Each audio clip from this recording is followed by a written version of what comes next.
Boa noite a todos. É uma honra recebê-los nesta Casa de Justiça, solo sagrado da efetividade da jurisdição, e com a presença dos notáveis acadêmicos e o lançamento de uma obra de vulto histórico e de porte como a presente, torna este solo sagrado da justiça em espaço da cultura, elo divino a unir os homens e patrocinar a evolução da humanidade na transmissão do processo civilizatório de conhecimento. Desembargador, excelentíssimo desembargador Manuel Antônio Teixeira Filho, insigne jurista, imortal acadêmico, permita-me anunciar a sua presença pelo vocativo de mérito professor Manuel Antônio Teixeira Filho, diante de quem jamais abandonarei a condição de aluna. É uma destacada honra e é com o coração empenhado que me dirijo a Vossa Excelência, ao professor de toda uma vida, cuja minha carreira, permeada pela força de suas obras, desde embargos de declaração a sistema de recursos trabalhistas, do papel revisionário dos tribunais à força da sentença, da ação rescisória, professor Manuel, as cautelares, as tutelas de urgência, e faltaria tempo e espaço para narrar a grandiosidade da extensão de seu contributo ao avanço da ciência do direito. Não poderia deixar nesta oportunidade de recordar que ainda nos bancos escolares, quando acadêmica de Direito, que tive a honra de ser aluna do professor Manuel Antônio Teixeira Filho, assim como do ministro Indalécio Gomes Neto, que honra a história deste tribunal, ministro, de guardar as suas palavras que dizia a todos nós, seus alunos, na expectativa de que avançássemos no estudo da ciência do direito. Ana Carolina, não é na voz do leguleio que a ciência do direito evolui. E quando da investidura minha no cargo de juíza substituta nesse tribunal, que fui à vara, então, onde Vossa Excelência ocupava, vara não, Junta de Conciliação e Julgamento, em que Vossa Excelência presidia, ocupava o cargo de juiz-presidente de então, disse-me, desejando-me felicidades na carreira, jamais se esqueça de que a função zetética, o papel zetético do direito é o de emancipar o homem, e que a função teleológica da ciência é a de libertar consciências. Então, professor Manuel, emérito professor Manuel Antônio Teixeira Filho, este evento representa para mim a consagração desta Casa de Justiça, neste espaço, como disse inicialmente, de solo sagrado da jurisdição, da efetividade da jurisdição, ladeada por aquele que representa o processo de formação continuada dos magistrados e servidores dessa Corte, excelentíssimo desembargador Aramis, nosso insigne diretor da Escola Judicial do Tribunal Regional do Trabalho do Paraná. Ladeada por Vossa Excelência, sinto-me forte para prosseguir no comando deste tribunal, nos elevados encargos que me cumprem, professor Manuel, dar fiel execução, porque sem a evolução do conhecimento, sem o compromisso com o processo de educação permanente, a justiça não evolui, não haverá prestação jurisdicional de qualidade. Então, a presença da Escola Judicial, o lançamento do evento pela Escola Judicial, distingue-nos, honra-nos e colho da presença na pessoa do pai, o representante da Academia Brasileira de Letras Jurídicas, que nos presta a inteligência e a sabedoria do filho, Dr. Luciano de Toledo Coelho, que não poderia deixar, porque o fruto não cai longe da árvore, de ser um elevado magistrado que está a servir a jurisdição trabalhista e permitir que possamos, na condição de presidente, honrar os encargos do cargo. Muito obrigada. Professor Manuel, a casa é sua. Excelentíssima senhora presidente do Tribunal Regional do Trabalho, através de quem eu cumprimento todas as autoridades presentes. O professor Manuel, advogado destacado e desembargador federal do trabalho, aposentado do Tribunal da 9ª Região, professor de Direito da Faculdade Unicuritiba, professor emérito, professor de Direito Processual do curso da AMATRA, fundador da nossa querida escola EMATRA, presidente da AMATRA 9, né? Participa, né, como membro efetivo do Instituto Latino-Americano de Direito do Trabalho e da Seguridade Social, Société Internacional do Droit du Travail e de la Sécurité Sociale, do Instituto dos Advogados do Paraná, da Academia Nacional de Direito do Trabalho, Instituto Neopetagórico do Paraná, é membro da Academia Paranaense de Letras Jurídicas, fundador da Associação dos Advogados Trabalhistas do Estado do Paraná. E de tantas obras do professor, tantos aqui estudaram com as obras do professor, os embargos de declaração na Justiça do Trabalho, comentários às súmulas do TST, a prova no processo do trabalho, os famosos opúsculos que tantos nos ensinaram e consultávamos, a sentença do processo do trabalho, petição inicial e resposta do réu, a reforma do CPC e o direito e o processo do trabalho, dentre inúmeros artigos doutrinários, pareceres, e o professor profere conferência em Santiago de Compostela, na Espanha, em 1990, na qualidade de representante do Brasil, na 6ª Jornada Luso Hispânico-Brasileira do Direito do Trabalho. Em Riviera, no Uruguai, no congresso promovido pela Associação Santanense dos Advogados Trabalhistas. Em Buenos Aires, em 97, na qualidade de representante brasileiro no 1º Congresso dos Magistrados do Mercosul. Tem centenas de cursos e seminários versando sobre direito do trabalho e processo do trabalho, realizados em diversas cidades do país. Membro efetivo de bancas examinadoras de concursos públicos destinados ao provimento de cargo de juiz do trabalho. Querido por todos nós, o nosso professor Manuel Antônio Teixeira Filho. Por favor, professora, a palavra é sua.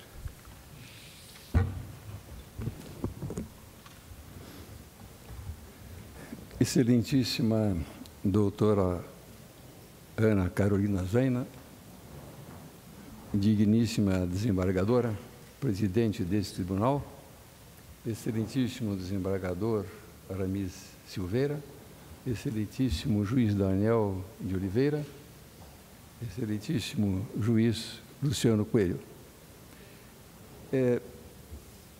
Provavelmente seja do conhecimento dos senhores que eu não me dispus a proferir conferência, né, neste momento, mas sim fazer uma pequena exposição a respeito dos caminhos que me levaram à elaboração desta obra, a que dei o título da Revolução Francesa a Napoleão Bonaparte. Convido-os, então, a acompanhar-me neste voo, que pretendo seja breve, em direção ao passado. Deu-se que, nas primeiras ocasiões que fui visitar Paris, Versalhes, e sempre em companhia da esposa, eu tinha nessas ocasiões olhos de turista, como quase toda a gente em geral. Fotografava os grandes pontos de atração, embelezava-me com ele, mas eram registros fotográficos apenas para mais tarde recordar-me desses pontos de atração a que eu havia visitado. Mas por força de sucessivas viagens a essas cidades francesas, designadamente Paris e Versalhes, eu passei a interessar-me não mais pelo simples aspecto exterior dessas atrações, fossem ruas, fossem praças, fortalezas, palácios, estátuas, monumentos, e comecei a interessar-me pela história que eu sabia que estava por trás de todas essas atrações. Então, meus olhos passaram a ser de pesquisador, de investigador histórico. E aprofundei-me, então, no estudo histórico dessa, que chamo de pontos de atração turística. E de tal maneira eu fui avançando nessas pesquisas que começou a surgir aos meus olhos, do fundo da história, a própria Revolução Francesa. porque muitos desses pontos a que me refiro estavam ligados, direto ou indiretamente, à Revolução. Então, mudei o foco das pesquisas, não mais examinando esses pontos de atração individualmente, mas examinando e pesquisando sobre a Revolução Francesa, a qual esses locais acabavam se ligando, tendo algum tipo de conexão. E dediquei-me, então, à pesquisa da Revolução Francesa. E quando falamos em Revolução Francesa, é natural que nos venha à mente a Bastilha. Eu, então, dei-me o próprio encargo de descobrir em que local havia sido construída em Paris a Bastilha.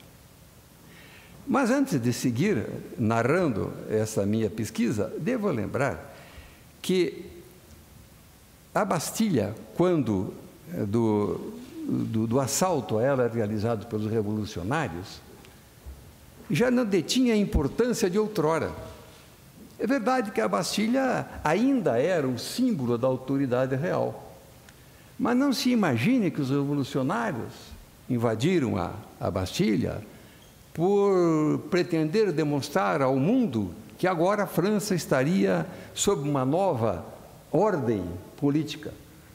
Não foi romanticamente que se deu a invasão da Bastilha. Foi um objetivo muito mais pragmático, porque os revolucionários haviam conseguido armas nos Inválidos. Os Inválidos é um prédio que Luís XIV mandou construir para abrigar justamente aqueles soldados, ex-combatentes que ficavam inválidos nos campos. E esses revolucionários obtiveram, então, nos Inválidos as armas. Mas e a pólvora para municiar essas armas? A pólvora estava na Bastilha.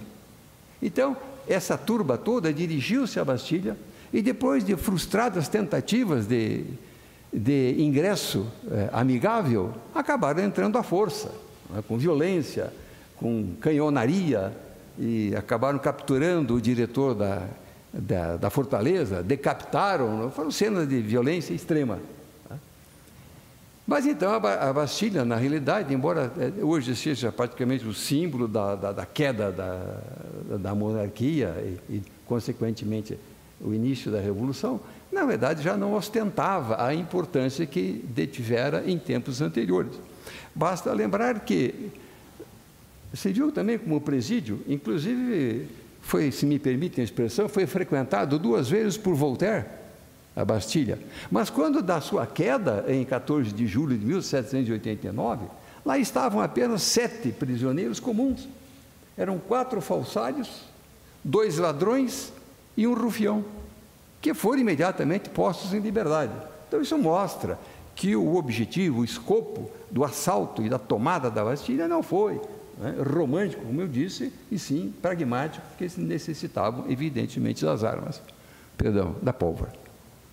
Volto ao ponto em que eu estava para dizer que iria realizar uma pesquisa para descobrir em que ponto de Paris havia sido edificada a Bastilha. E, na verdade, descobri que existe a Praça da Bastilha, mas dela já não há nenhum vestígio físico. O que há apenas tracejado no chão, é uma linha demonstrando onde estava a Bastilha. Mas nessa pesquisa percebi que nessa mesma Praça da Bastilha havia, e ainda há, uma coluna extraordinária, encimada por uma mulher alada, representando também a liberdade. É a coluna de Julho. Essa coluna foi dedicada aos 3 dias gloriosos, como dizem os franceses, 27, 28 e 29 de julho de 1830, quando o povo, insatisfeito com o autoritarismo de Carlos X, tomou em armas, construiu barricadas e obteve sucesso em seu intento de destronar Carlos X.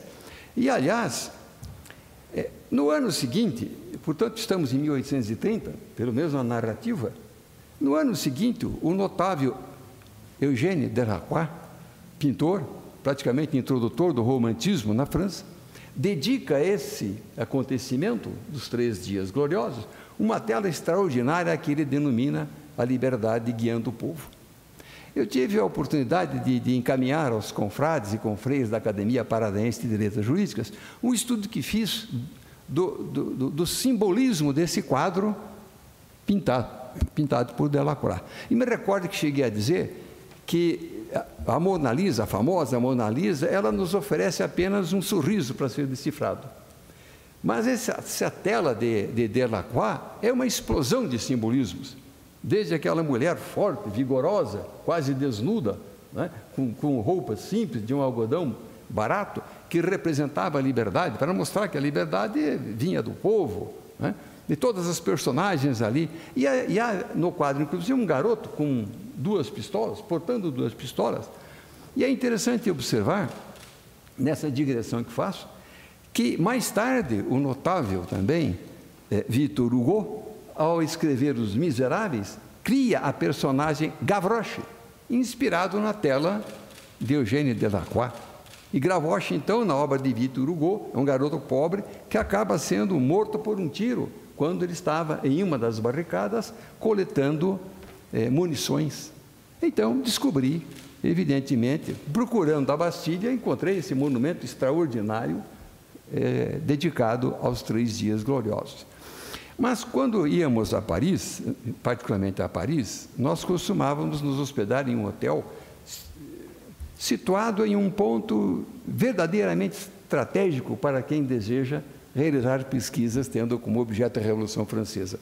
Evidentemente que não vou mencionar o nome do hotel, mas ele fica assim, a 100 metros do Museu do Louvre, 30 metros talvez da Praça das Tulherias, 50 metros da Praça da Concórdia, Place de la Concorde.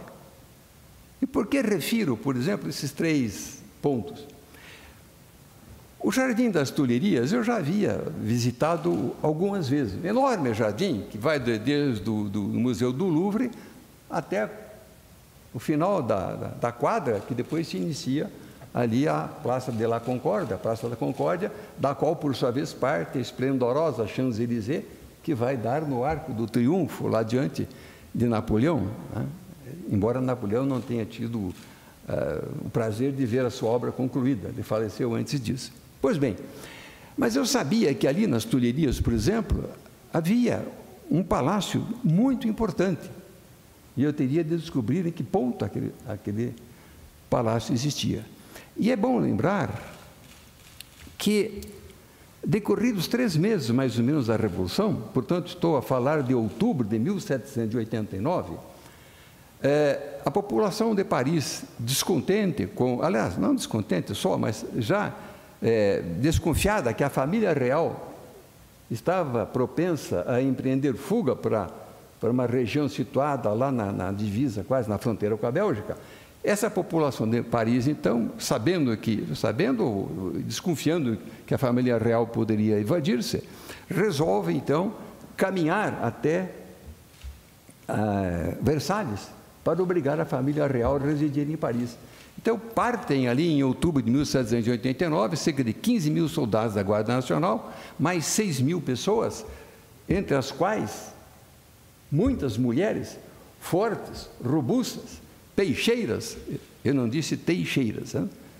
Peixeiras, hábeis no manejo da faca, e vão a Paris, e vão a Versalhes, pisando barro naqueles 25 quilômetros de percurso, e lá invadem o pátio do palácio, invadem o próprio palácio, são assassinados alguns guardas franceses, mais uma chacina de tantas quantas marcam a Revolução Francesa, e obrigam a família real, então, a vir residir em Paris.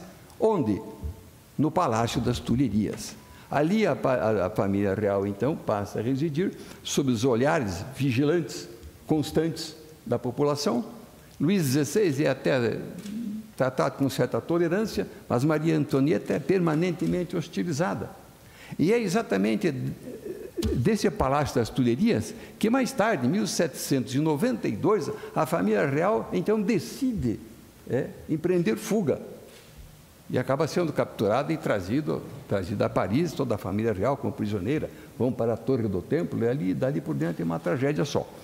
E mais tarde, o próprio Napoleão Bonaparte, imperador, vai residir no Jardim das Tulherias, no Palácio das Tulherias, que fica no jardim.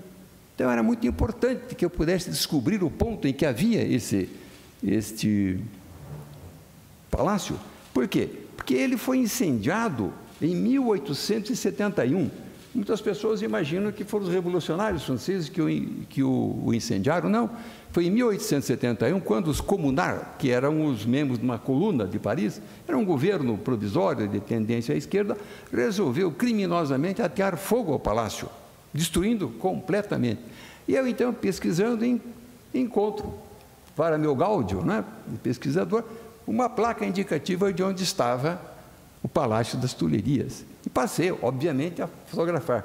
E foi curioso, porque, de repente, aproxima-se de mim um casal que vinha saber, casal jovem, hein, que era um casal de médicos franceses, oriundo de, não sei se Uzbequistão, desses países.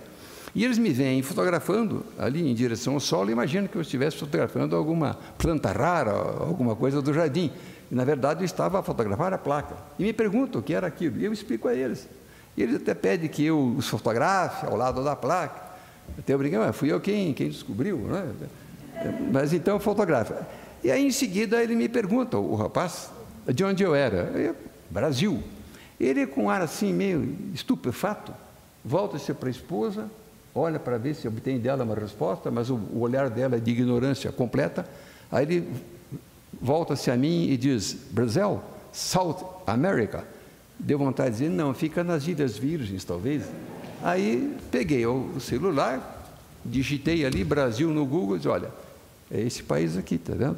Que só tem 8,5 milhões de quilômetros quadrados, talvez seja o 4º país em extensão territorial no mundo, acima até dos Estados Unidos, que os americanos somam também, o Havaí e outras coisas, e ultrapassam o Brasil. Mas em termos de continuidade geográfica, está aqui um país com 8,5 milhões de quilômetros quadrados, 200 milhões de habitantes. Então, aproveitei para, modesta e precariamente, ministrar uma aula de geografia para aquele casal que não sabia em que ponto do globo se situava esse pequeno país chamado Brasil. Pois bem, então, as Tulherias tiveram essa sua importância extraordinária. Mas, é claro, eu não me satisfazia apenas com isso. Mas, e a guilhotina? Esta navalha nacional, como chamavam os franceses, eu sabia que havia sido instalada na Praça de la Concorde, que é aquela praça contígua ao Jardim das Tulherias. Não há um lugar ali indicativo de onde estava a Bastilha. Mas, através de umas coordenadas ali, eu mais ou menos eu imaginei. Porque há no centro da Praça de la Concorde um obelisco enorme, tem 3.300 anos, foi doado pelo governo egípcio aos franceses, e o patíbulo, o cadafalso, enfim, foi instalado entre esse monumento e o final da praça, onde se inicia a Champs-Élysées.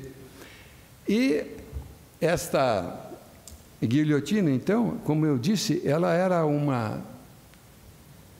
instrumento igualitário, porque ela não distinguia entre reis e súditos, entre nobres e plebeus, ricos e pobres, homens e mulheres, né? Todos que se submetiam ao seu reino não saíam com vida. Inclusive, Napoleão Bonaparte, Luís XVI, Maria Antonieta, Danton, depois Robespierre, o químico Lavoisier, não por ser um ideólogo, mas porque ele foi acusado de corrupção, porque ele era responsável na arrecadação de tributos e acabou sendo guilhotinado também. E Charlotte Corday.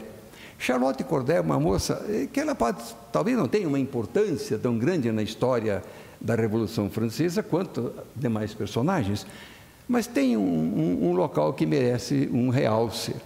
É uma jovem de 25 anos que morava no interior da França, na Baixa Normandia, que fica mais ou menos 280 quilômetros por ali de Paris. E essa moça tinha um propósito, vir a Paris para assassinar Marat, ou Marat, nossa, o Marat.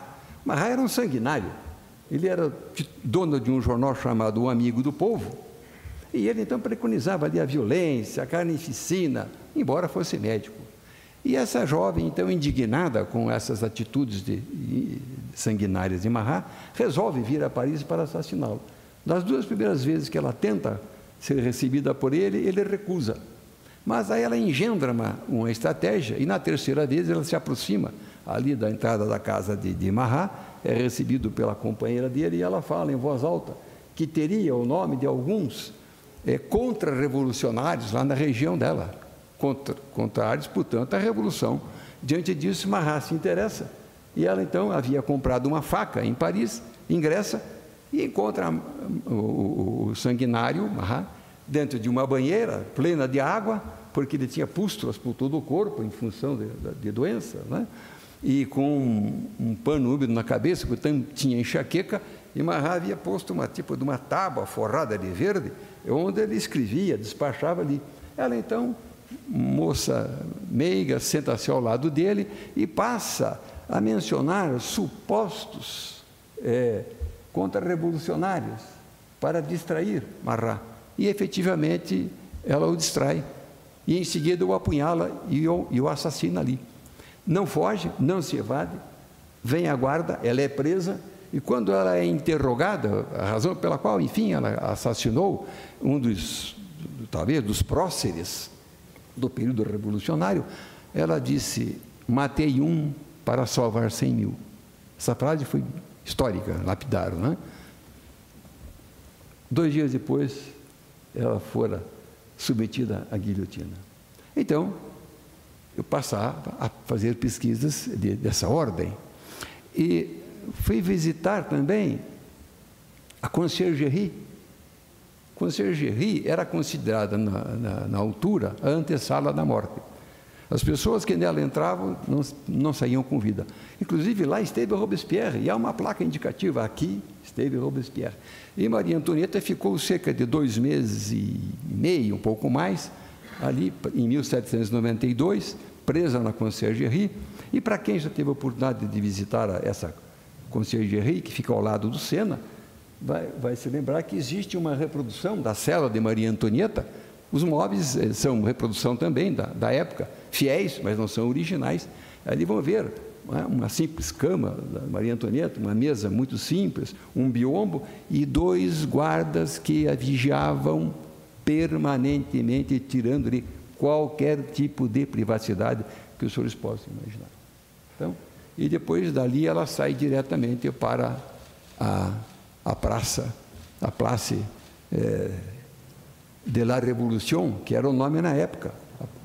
Esta Praça da Concórdia era a Praça da Revolução. Aliás, se recuarmos um pouco mais no tempo, vamos verificar que ela se chamava Praça Luís XV. Então, ao longo do tempo, ela foi mudando os nomes, e agora Praça da Concórdia. Então, também fiz essas pesquisas da conciergerie, e ali via a situação em que viveu Maria Antonieta.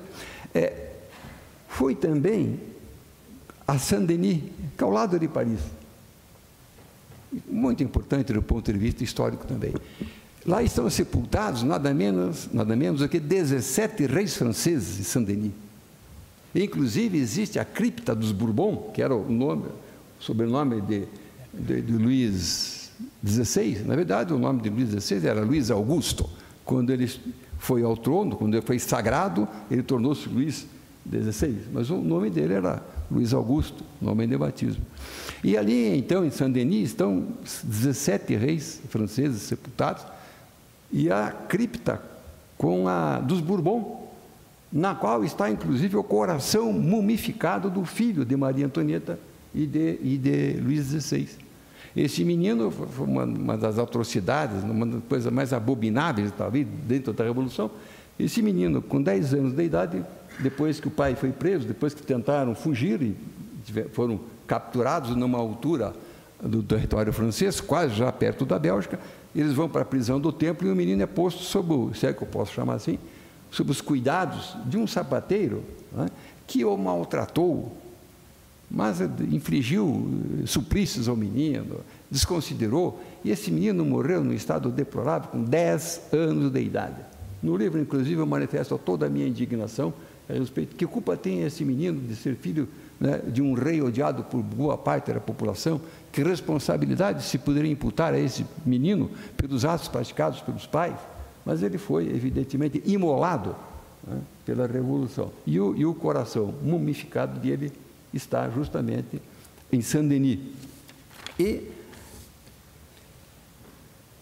na razão em que eu me aprofundava nas pesquisas, assim como no início aflorou a Revolução Francesa, na sequência dessas prospecções que eu fazia, começou a surgir a figura de um militar francês, inexpressivo na época, que viria a tornar-se mais tarde, aliás, ele já era, né, Napoleão Bonaparte. Napoleão Bonaparte era um simples oficial da Guarda Francesa, sem nenhuma expressão, tanto que depois da Revolução, os revolucionários estão cruzando a Place Vendôme, que fica também bem pertinho do centro ali, e encontram-no ali na praça e obrigam-no a cantar a canção revolucionária, Sairá, Sairá, né? Ele obedece. Napoleão vai ganhar um pouco mais de prestígio quando ele é incumbido de defender a Convenção. A Convenção era o órgão representativo da República, estava sendo ameaçado pelos monarquistas, e ele então passa ali a mostrar suas habilidades militares, ao posicionar canhões em pontos estratégicos, e elimina todas as forças que tentavam invadir a Convenção, e ali então o nome dele passa evidentemente a ter um destaque especial no sistema revolucionário, e acaba depois tornando-se muito mais famoso nos campos de batalha e tudo mais.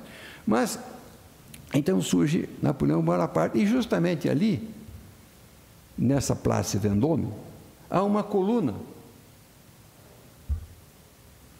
na ponta da qual está Napoleão Bonaparte, como imperador. Essa coluna foi construída, na verdade ela foi construída em cimento, mas ela foi revestida com placas derretidas, quer dizer, placas que foram obtidas do derretimento de mais ou menos 250 canhões que Napoleão Bonaparte capturou aos russos e prussianos em uma das batalhas. Mandou fundir e construiu, então, aquela coluna extraordinária e ele próprio posicionado lá como imperador. Mais tarde, né, aqueles mesmos comunardes que haviam ateado fogo ao Palácio das Tulherias, em 1871, nesse mesmo ano, eles põem abaixo a coluna de Napoleão, a coluna Vendôme, põem abaixo. Inclusive, eu consegui um registro fotográfico, não de pintura, da coluna, totalmente arrasada, posta ao chão. Mais tarde, sim, ela é reconstruída e hoje ela está, né, na Place Vendôme, aquela coluna com Napoleão encimando-a lá. Mas, então, eu fui verificando e todos esses pontos interessantes, fui me aprofundando, e coligi todo esse material, trouxe, obviamente, para Curitiba, e mais tarde resolvi ordená-los, né, cronologicamente, dando uma sequência, dando-lhes uma forma de livro, e acabei, e depois fazendo os originais, e levei, na época, estou falando em 2013, uma gráfica, para que imprimisse 3 ou 4 volumes para conhecimento puramente interno na família. Eu ainda tenho esse exemplar, volume único, é um cartapácio com quase 1000 folhas, permite-me dizer, ricamente ilustrado, com charges do período, que eu não pude trazer ao livro em virtude de problema de direitos autorais. Charges notáveis, que mostravam, eram sátiras ao rei, à rainha, ao sistema.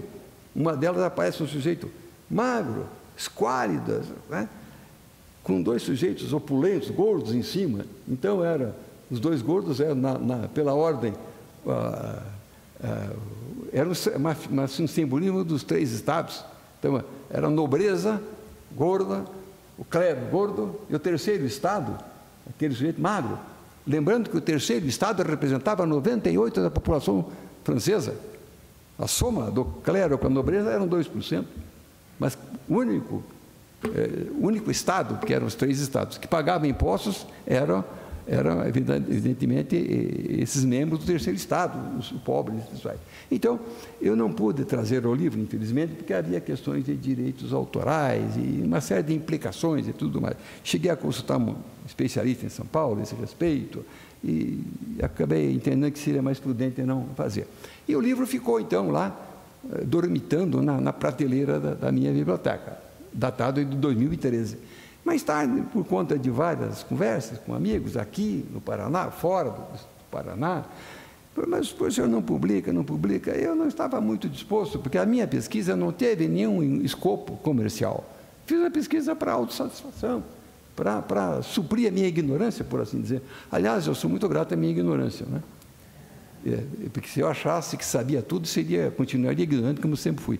Então, o pouco que hoje sei a respeito de direito e de Revolução Francesa, eu devo a minha ignorância. Penso até em erigir uma estátua em homenagem a ela. Essa ignorância que me buscou, né, suprimentos, e acabei aprendendo alguma coisa. Pois bem, então, reuni esse material todo, aí então eu vou publicar. E acabei fazendo uma publicação, que é a que os senhores veem, independente. Não gostei da política das editoras, né? Não é dessa maneira que eu trabalho, então talvez o que mais peculiar possa haver no livro é que é um livro que não tem editora.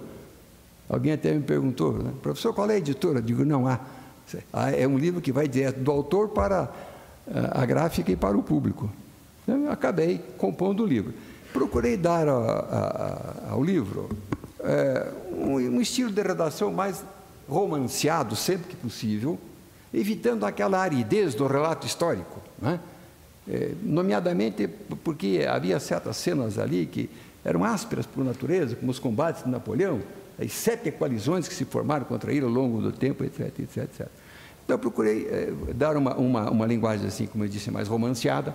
Cheguei, inclusive, em certos momentos, até a entremear com poesia de Fernando Pessoa, quando, por exemplo, Napoleão Bonaparte, depois na derrota de Waterloo, ele vê aquele campo de batalhas, né, pleno de corpos, de soldados e tal, e eu fiquei imaginando o que Napoleão poderia ter pensado naquele momento, né?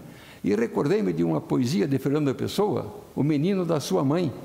Nesta poesia, Fernando Pessoa nos fala, evidentemente, do problema do Império Português da época, tanto que ele diz assim, malhas que o Império tece, né? Criticando. Fernando Pessoa nos fala de um jovem soldado morto no campo de batalha, não é?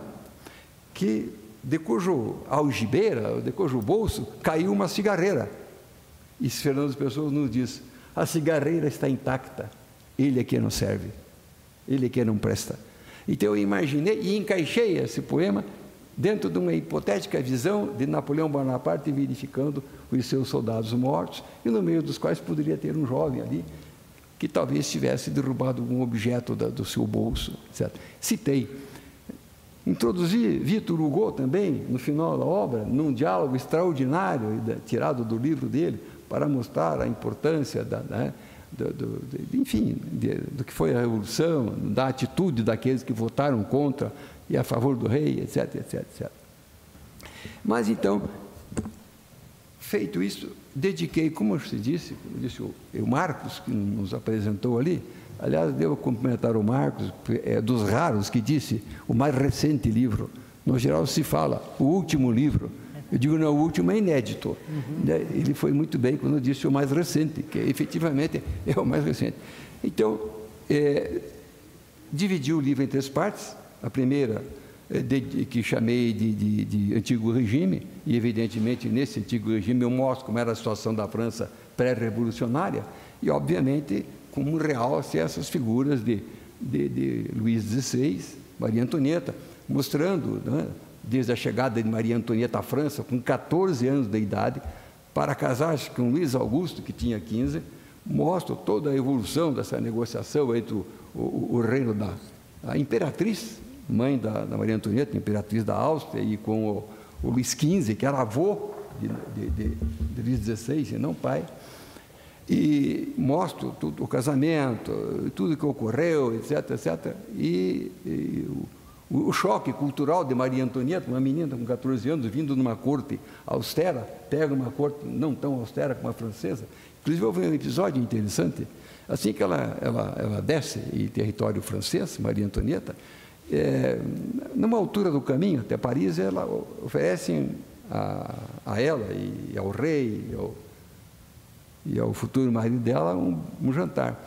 E ela percebe que o rei está conversando animadamente com uma mulher, que na verdade era amante oficial do rei, Madame de Barry. E ela pergunta, então, aquilo não existia na corte austríaca, e Maria Antonieta, então, pergunta para uma Madame de Noailles, que era uma espécie de tutora dela, ou de dama de companhia, mas qual é a função daquela senhora lá, não é? Tão alegre com o rei. E essa madame, para não dizer exatamente o que era, fala assim metaforicamente, a função dela é divertir o rei. E Maria Antonieta, na ingenuidade de seus 14 anos, responde, então declare-me sua rival. Ela não entendia o que significava divertir o rei, né? Aliás, é interessante, Maria Antonieta, veja o que é a idealização de uma pintura, né? Quando Maria Antonieta passa, digamos assim, não houve namoro, como hoje, nem noivado com Luís Augusto, futuro XVI, eram razões de Estado que aproximaram os dois para se casar. Mas mandam a Maria Antonieta, então, uma foto e medalhão com a figura idealizada de Luís Augusto, futuro rei XVI, um jovem, há uma cena, inclusive, que ele está numa carruagem, vigoroso, segurando os cavalos na rédea. E quando ela desce, então, quando ela vai à França e vê à sua frente o futuro marido, é uma decepção. Sujeito baixo, coxo, ensimismado, não falava. O rei Luís XV foi muito mais efusivo do que foi. E, na verdade, mais tarde, vou mostrar que Luís XVI, se não tivesse sido rei da França, talvez não tivesse havido a Revolução. Que Luís XVI jamais foi preparado para o trono. Ele não tinha intenção nenhuma, porque o filho mais velho, o irmão mais velho dele, que é o Delfim, falece. E falece o pai dele também. E o trono cai no colo de Luís XVI como uma desgraça. Ele não estava preparado. Então, ele era um sujeito indeciso. Quando surge a Revolução, em 14 de julho de 1789, tinha a guarda do rei posicionada em Paris, não em função da rebelião, mas naturalmente estacionada ali, no Campo de Marte, que fica em frente da Torre Eiffel, cerca de 300 mil soldados. Eles poderiam ter acabado com a Revolução ali, no embrião, no momento em que houve a tomada, o assalto à Bastilha. Mas ele, assim, muito ingênuo, sonhador, disse que ele não pretendia derramar o sangue dos franceses. É uma ironia, que mais tarde serão os franceses que irão derramar o sangue dele na guilhotina. E mais tarde, Maria Antonieta, logo depois da Revolução, diz, vamos fugir. Ele não, o povo francês me ama. E vai a Paris, e lá ele vê. Ele é mal recebido pelo prefeito de Paris, Bailly, né? Mas era um sonhador. O fato é, eu narro isso, então, na primeira parte do livro, que eu chamei de Antigo Regime. Na segunda, dedico, então, à Revolução, né, com todos os episódios que é marcado, tudo mais, com guilhotina, com tudo o que já houve, o período do terror, a convenção. E o terceiro volume, então, eu dediquei a Napoleão Bonaparte, onde eu mostro desde conseguir transcrever a certidão de nascimento de Napoleão Bonaparte, do original. Desde as suas origens na Córcega, porque ele nasceu na Córcega, que era italiano, tanto que ele chamava Napoleone Bonaparte. Mais tarde, quando a França adquiria a Córcega, ele torna-se francês, Napoleão, né? Mas a origem dele é na Córcega. Então, eu mostro toda a evolução de Napoleão Bonaparte, etc. O exílio dele, primeiro na ilha de Elba, depois na ilha de Santa Helena, da qual jamais sairá com vida. E até para encerrar, que eu não quero me alongar muito, quando Napoleão vai para a ilha de Elba, porque as tropas prussianas e russas, cerca de 100 mil soldados, entram em Paris e exigem que Napoleão, que era imperador, renuncie ao cargo. E por mais que ele tentasse diplomaticamente, não teve jeito. Ele teve que renunciar ao cargo dele, imperador, e foi para a ilha de Elba. Foi até com alguma comodidade, muito diferente do que aconteceria mais tarde quando foi para a ilha de Santa Helena. Mas ele vai para a ilha de Elba e lá ele fica mais ou menos... A ilha de Elba é perto do continente. E ele fica mais ou menos 9 meses lá na ilha, mas sempre arquitetando uma forma de fugir. E até que ele consegue, né, êxito nesse seu intento, e vai em um barco, ali, ele dissimulado e tal, e acaba fugindo à vigilância dos ingleses e vai ter ao continente. E quem governava a França na altura era Luís XVIII, que era irmão de Luís XVI. É uma confusão de Luíses ali. Luís XVIII governava a França. E Napoleão, então, vai e desce no continente com a intenção manifesta de retomar o trono. Mas Luís XVIII, sabendo disso, chama um dos seus generais, o general Ney, que vai se tornar muito famoso, e determina que Ney leve um batalhão, coisa assim, um pelotão, para prender Napoleão. E Ney, inclusive, diz: trarei Napoleão preso numa jaula de ferro. E quando Napoleão, então, chega ao continente, lá está o general Ney com os soldados. Mas Napoleão, evidentemente, ele sabia que muitos daqueles soldados haviam combatido sob suas ordens no campo de batalha. E ele faz um discurso notável aos soldados, né? E, de certo modo, ele termina dizendo mais ou menos o seguinte: ele abre o colete dele e diz: matem-me agora ou unam-se a mim. Em seguida, um estrondo, né? Não de canhões nem de tiro, mas viva o imperador, viva, pronto. Ele conquistou a tropa e vai marchar a Paris. No meio do caminho, ele resolve fazer refeição numa estalagem, ele e seus oficiais. E o prato do dia era essencialmente de ovos de toda sorte, ovos. E quando o estalajadeiro apresenta a conta a Napoleão, ele se sobressalta com o valor e pergunta então ao proprietário: mas, afinal de contas, os ovos aqui são tão raros, são tão escassos? E esse estalajadeiro, assim com uma ironia fina, respondendo: os ovos não, mas os imperadores sim. Então apresentou a conta. Pois bem, então, senhor, muito mais eu teria a dizer, porque o livro tem mais, no seu conjunto, 1.300, 1.400 páginas, né? Então eu poderia aqui seguir dizendo tantas coisas mais a respeito do livro, mas eu já no início assumi um compromisso com a brevidade e também em respeito à paciência dos senhores, eu encerro por aqui, agradecendo a amável atenção de todos e dizendo o quanto me honra a presença, seja das senhoras, dos senhores e da mesa. Obrigado.